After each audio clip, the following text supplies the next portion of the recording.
Makanya teman-teman sekalian, dalam Islam kita lihat Nabi SAW menyuruh laki-laki supaya kelihatan simbol laki-lakinya, gitu kan? Seperti beliau suruh memelihara jenggot misalnya, gitu kan? Mana ada banci mau pelihara jenggot nih?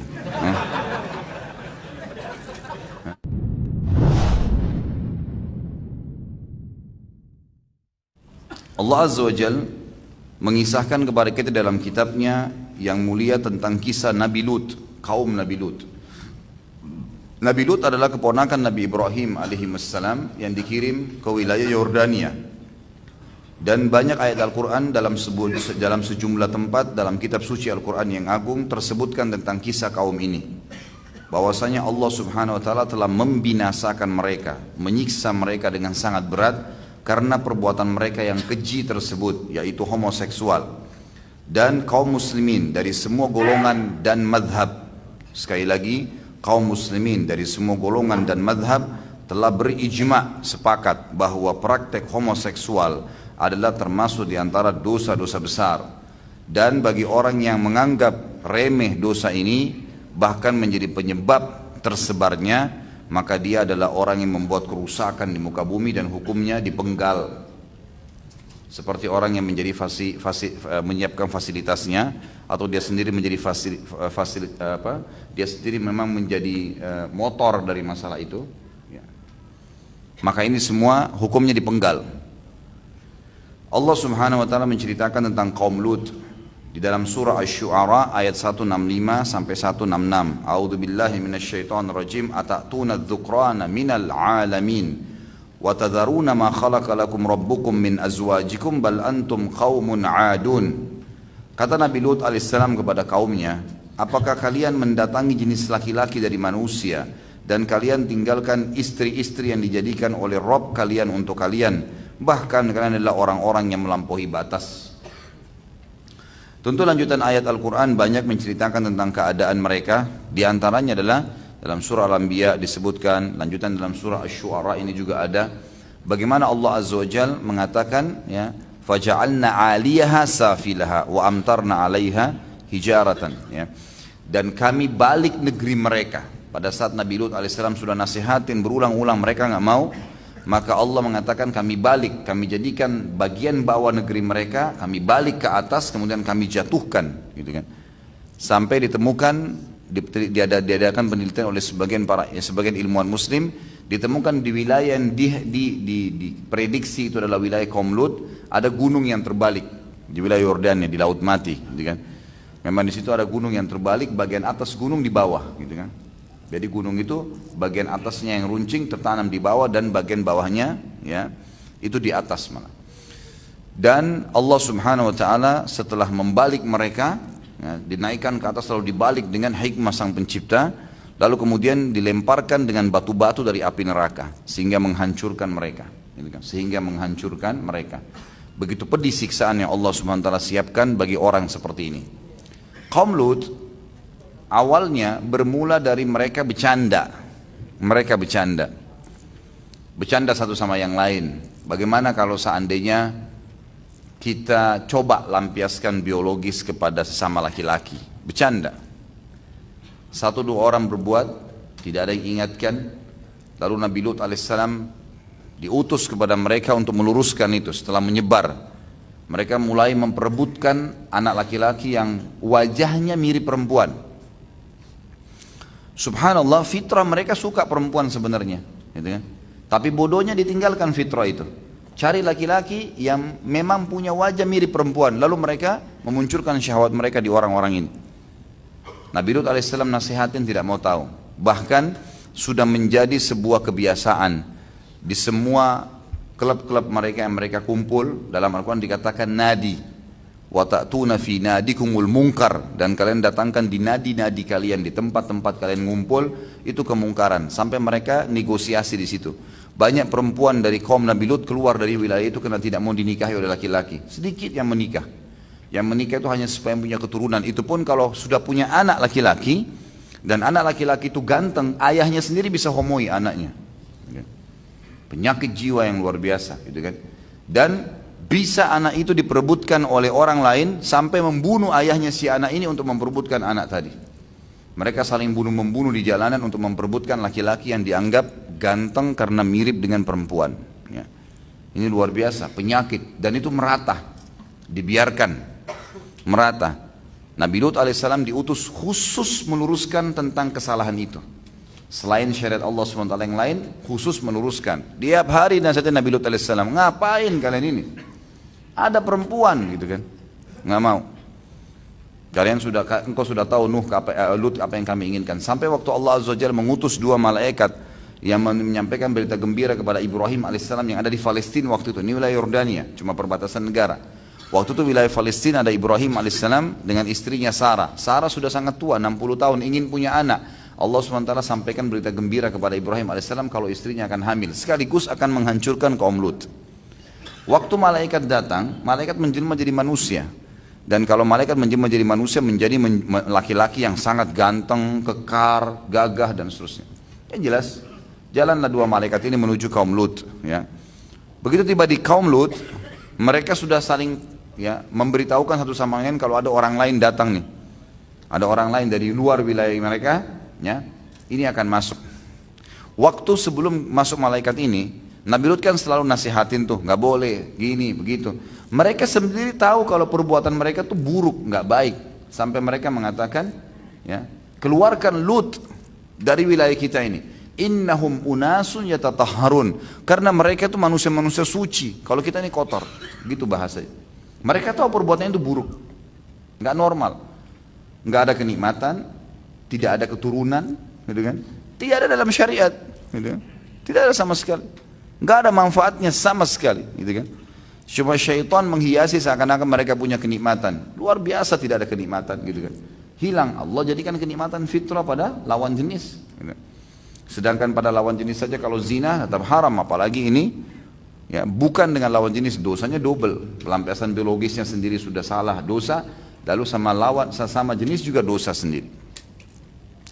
Subhanallah, malaikat ini masuk, gitu kan? Setelah mereka menolak dakwahnya Nabi Lut alaihissalam, Nabi Lut berdoa kepada Allah, ini apa jalan keluarnya ya Allah? Berikan solusi. Allah utus malaikat. Datanglah malaikat ini. Begitu masuk pintu gerbang, mereka semua satu kota, satu negeri itu tiba-tiba saling menginformasikan ada tamunya Lut, orangnya ganteng-ganteng nih. Ikutin dari belakang. Sampai dalam kisah dikatakan diikuti dari belakang semuanya, ribuan. Memperebutkan nih tamu nih.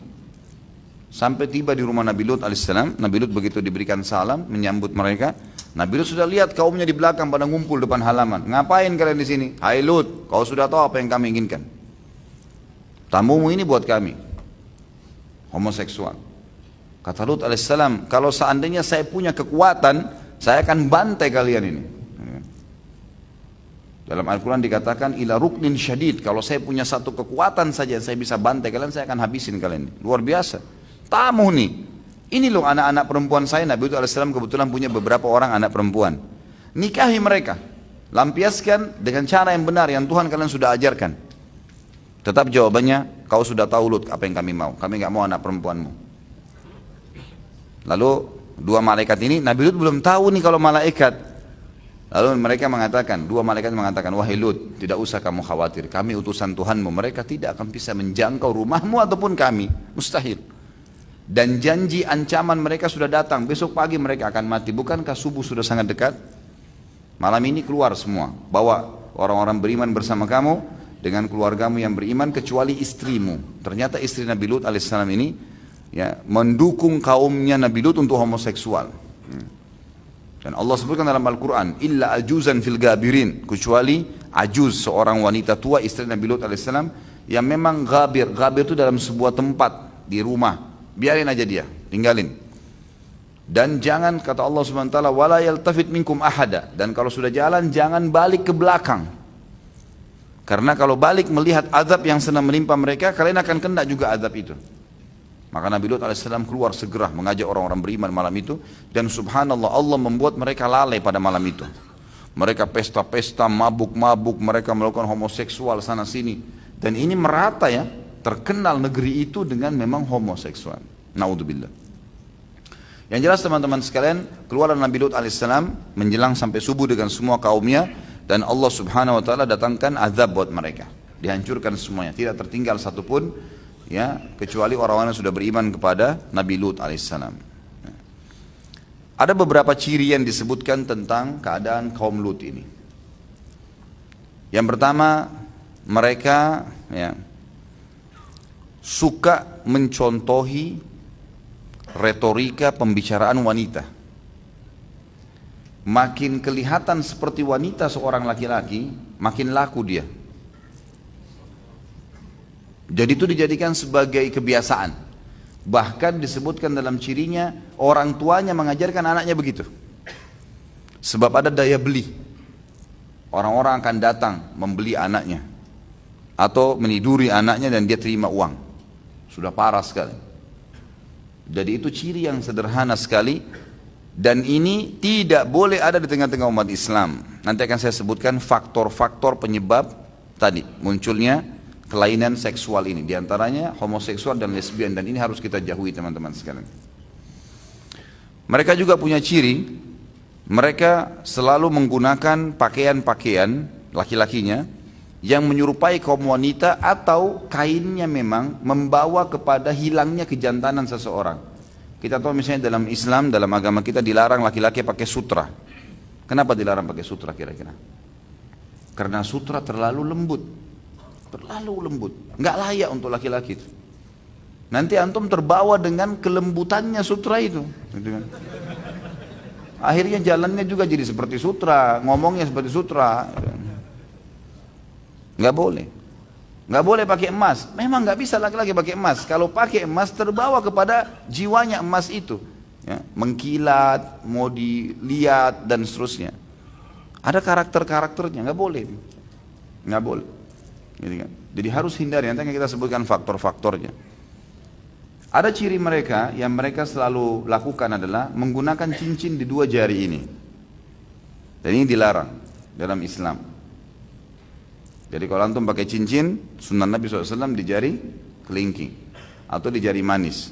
Tapi telunjuk ya, sama jari tengah jangan. Ini cirinya khasnya kaum Lut. Ya. Sama menggunakan semua perhiasan yang berhubungan dengan perempuan, kalung lah, anting lah, gitu kan, nggak boleh semua. Dan subhanallah sampai sekarang itu simbolnya mereka. Di Amerika itu kalau orang homoseksual, mereka menggunakan anting-anting di kupingnya. Gitu kan. Kalau dia pakai sebelah kanan, berarti dia memberikan isyarat kalau dia orang yang menghomoi. Kalau dia pakai kiri kanan, berarti dia juga siap dihomoi. Di Indonesia di sini pakai, di sini pakai, di sini pakai, sini pakai, nggak tahu apa ini. Hah? Mungkin biar hewan juga dia homoi. Naudzubillah. Nggak ngerti kenapa mereka pakai ikut-ikutan, gitu kan? Mendingan pakai kopiah, ya Pak Haji ya bagus Pak Haji, mending. Daripada itu simbol, naudzubillah, bahaya. Dan ulama mengatakan apapun yang merupakan simbol, simbol saja ya. Belum perbuatan, simbol saja. Apapun yang merupakan simbol penyebab kaum sebelum kita disiksa, apalagi perbuatannya, kalau ditahu oleh orang tersebut dan dia lakukan sudah cukup mengundang murkahnya Allah. Simbolnya aja, nggak bisa. Makanya apa hadis Nabi SAW, Allah melaknat laki-laki yang menyerupai perempuan dan perempuan yang menyerupai laki-laki. Menyerupai aja nggak boleh, nggak bisa. Dilaknat, diangkat berkah hidupnya. Kalau dia makan nggak cukup, kalau tidur nggak tenang, semuanya diangkat semua berkah hidupnya. Nggak boleh, ini harus ditinggalkan. Jadi teman-teman sekalian, Allah Subhanahu Wa Taala menghancurkan kaum Lut gara-gara itu. Tentu ada hal-hal yang dilakukan oleh orang-orang yang berpenyakit ini, gitu kan? Yang tidak masuk dalam ciri mereka sebenarnya. Itu umum, seperti misalnya jangan sampai nanti antum saya sudah bahas homoseksual terus takut salaman sama temannya laki-laki. Enggak, itu enggak masuk. Salaman, Nabi SAW memberikan salam. Bahkan beliau mengatakan telah datang penduduk Yaman memulai salaman dengan kalian, gitu kan? Lalu dalam hadis lain dikatakan kalau dua orang muslim salaman sesama jenis, laki-laki dan laki-laki, perempuan dan perempuan, maka pada saat mereka melepas tangannya akan berguguran dosa bersamanya. Itu bukan simbol homo, gitu kan? Bukan itu. Nabi SAW pernah menggandeng sahabat jalan, bukan simbol homo itu. Jangan salah faham ini. Nabi SAW pernah memegang pundak sahabat, pernah menepuk dadahnya sambil mendoakan. Itu sering disebutkan dalam hadis. Ini bukan simbol. Kalau mereka lakukan berarti itu mereka hanya mencontohi yang ada, gitu kan? Tapi itu bukan ciri khas mereka. Tetapi sebagian ulama mengatakan kalau ada sesuatu yang sudah jelas menyerupai atau memang ciri khas mereka, misal dari dandanan baju misalnya, atau penampilan-penampilan apa saja, maaf, mungkin rambut, mungkin apa saja ya, penampilan tertentu, mungkin tadi menggunakan cincin, mungkin menggunakan apalah ya, simbol-simbol, tangan, tato dan seterusnya, maka itu wajib dijauhi, tidak boleh dibiarkan. Karena sekali lagi semua yang merupakan simbol saja, walaupun tidak melakukan cukup mendatangkan laknat Allah. Nggak bisa, sama sekali nggak boleh. Dan kenapa teman-teman sekalian, kalau ini teman-teman semoga Allah sembuhkan kalau ada yang bermasalah. Kenapa sih kalau jantan? Hah? Kenapa? Ayam jantan tuh lebih mahal harganya loh. Hah? Kalau ada ayam banci nggak dibeli sama orang. Ayam aja orang nggak mau beli. Kalau ada ayam nggak jelas, antum mau beli ayam jago, tapi kayaknya jantan atau betina nih nggak tahu, nggak dibeli sama orang. Kenapa sih kalau jantan jalan yang benar, yang tegak, suaranya memang yang laki-laki, kan bagus, gitu kan? Fitrahnya juga lawan jenisnya suka sebenarnya. Fitrah perempuan suka itu. Baik, hukum orang yang melakukan homoseksual, gitu kan? Kalau sama-sama mau, sudah nikah atau belum nikah? Sebelum saya jawab dulu teman-teman. Kalau orang zina sebelum nikah, dua-dua laki-laki dan perempuan berzina sama-sama suka berzina, belum nikah, apa hukumannya? Cambuk 100 kali dan diasingkan setahun. Taruh jauh dari negeri mana? Hukuman. Kalau sudah nikah, rajam sampai mati. Orang kalau lesbian atau homoseksual teman-teman sekalian sudah nikah atau tidak nikah dibunuh. Hadisnya jelas. Kalau yang pegang bukunya, hadisnya dengan sanad hasan. Dilihat footnote nomor 2 diriwayatkan Imam Tirmidzi dalam Kitabul Hudud dan Ibnu Majah dalam Kitabul Hudud, ya, dan disahihkan oleh Al-Hakim dalam Kitab Mustadrak. Kata Nabi SAW, "Uqtulul fa'ila wal maf'ula bihi." Bunuh pelakunya dan objek pelakunya. Dua-duanya nggak boleh. Dua-duanya dibunuh, tangkap, bunuh dua-duanya. Bayangin, ya kan? Ingat, hukuman Allah Azza wa Jal didirikan pada orang yang kepergok. Bukan berarti ada orang antum curigai di kampung antum nanti tangkap, bunuh. Bukan begitu. Jangan salah faham, gitu kan? Karena ada orang yang gerak-geriknya iya, tapi mungkin dia tidak lakukan, gitu kan? Nanti akan kita sebutkan faktor-faktornya dan jauhi faktor-faktor ini, gitu kan? Jadi di sini maksudnya adalah orang yang kepergok, sama dengan zina. Orang kepergok zina baru dihukumin had.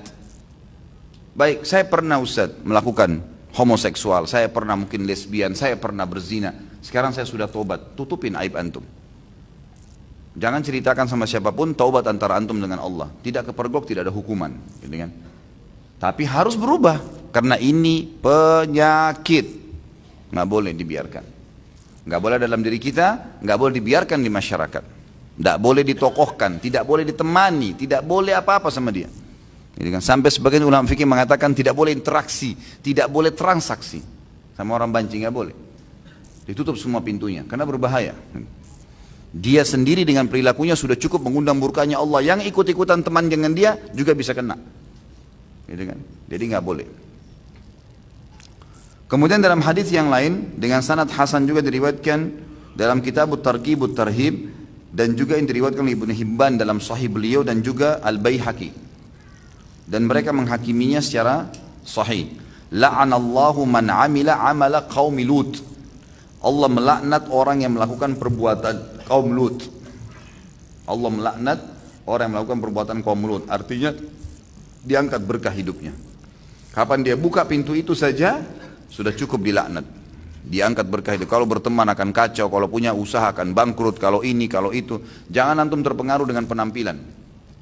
Kekacauan hati, pikiran, kehidupan mereka itu kelihatan. Bagaimana hukumannya? Tadi kan dibunuh ya kalau kedapat. Diapain tuh? Dipenggal kah? Dicambuk kah? Dirajam kah? Dengarkan Ibnu Abbas berkata apa? Bagaimana hukumannya orang homoseksual atau lesbian? Hadis ya Ibnu Abbas radhiyallahu anhu Beliau mengatakan, yunzaru a'la bina'in fil qaryati fayulqa min, thumma yutba'u bil hijarah. Cara memberikan hukuman terhadap orang yang homoseksual dan lesbian adalah dengan cara diperhatikan bangunan yang paling tinggi di daerah setempat, kemudian dari sana dia dilemparkan, didorong dari atas. Kalau kita ada building 70 lantai, 100 lantai, dari situ tuh buang, gitu kan. Kemudian sudah itu diikutin lagi, dirajam dengan batu. Tuh orang-orang nunggu di bawah, itu lagi dilempar, lemparin batu. Begitu tegasnya, gitu kan. Dan memang subhanallah ada manusia Bapak Ibu sekalian, teman-teman sekalian, dinasihatkan dengan lisan mau berubah. Ada orang enggak, harus dicambuk nih baru mau. Memang enggak mau, subhanallah. Dinasihatin enggak mau, bahkan kadang-kadang lebih keras suaranya. Enggak bisa dibiarin. Ingat, kemungkaran kalau kita biarkan dan kita pungkiri teman-teman, hukuman Allah datang kita pun kena. Jangan, enggak boleh tinggal diam nih. Jangan dianggap remeh masalah seperti ini. Juga kata Nabi SAW memasukkan tentang masalah lesbi dan homo sama, sihakun nisa'i zina bainahunna. Lesbian di antara perempuan itu juga sama, hukumnya sama, zina di antara mereka. Madzhab Imam Syafi'i rahimahullah, kata Imam Adz-Dzahabi dalam buku beliau ini adalah bahwa hukum had bagi orang yang melakukan praktek homoseksual adalah sama dengan hukum had zina. Ya, kalau Imam Syafi'i mengatakan sama. Kalau dia sudah menikah, rajam. Kalau dia belum menikah, dicambuk, gitu kan. Dan umat Islam telah berijma bahwa barang siapa yang melakukan praktik homoseksual dengan sahayanya, maka tetap dia adalah homo pendosa. Sampai pun kalau dia punya hamba sahaya, nggak boleh dia homoin. Dia boleh menggauli yang matian, tapi laki-lakinya tidak boleh. Baik, ini semua kita ambil kesimpulan teman-teman sekalian tentang haramnya melakukan praktek-praktek ini. Makanya teman-teman sekalian, dalam Islam kita lihat Nabi SAW menyuruh laki-laki supaya kelihatan simbol laki-lakinya, gitu kan? Seperti beliau suruh memelihara jenggot misalnya, gitu kan? Mana ada banci mau pelihara jenggot nih? Karena kalau dia pelihara jenggot tidak disuka sama laki-laki lain, gitu kan? Wah ini kelihatan jantannya nih, nggak mungkin. Disuruh, gitu kalau Nabi SAW. Nabi SAW menyuruh para sahabat ikut jihad, perang. Latihan berkuda, ajarkan anak laki-laki kalian menunggangi kuda, berenang, melempar tombak, gitu kan. Nabi SAW memotivasi, makanya para sahabat memotivasi para sahabat pada anak-anaknya untuk perang, gitu kan. Jihad, 16 tahun, 15 tahun sudah ikut perang. Jadi memang harus begitu teman-teman sekalian. Ini berarti memang Islam melarang itu dan menyuruh kita menjauhinya.